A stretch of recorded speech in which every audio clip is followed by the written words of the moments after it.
When we talk about rainbows, rainbows cannot exist unless there's contradictory environments.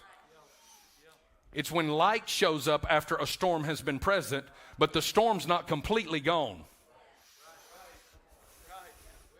Hello? So contradictory environments actually produce colors that cannot be produced in an environment where everything seems to be going exactly the direction you'd like for it to go. And our problem is when we go through storms, we move ourselves away from the light.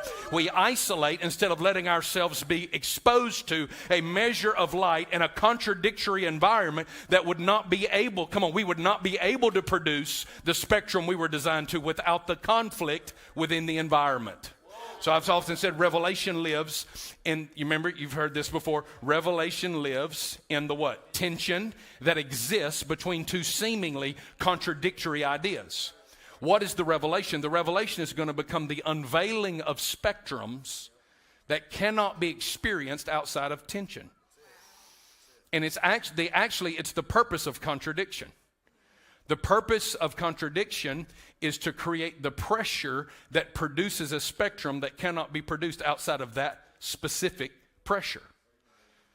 We talk about diamonds being produced from pressure and coal being produced from pressure and pearls being produced from pressure and from conflict. And so what I'm sensing the Lord is wanting to say even to us tonight is I'm going to begin to bring people into a measure of light, an enlightenment that is going to cause them to recognize there are spectrums that have been locked up in you that are going to remain locked up in you even if you get around the appropriate measure of light if you don't learn to open up.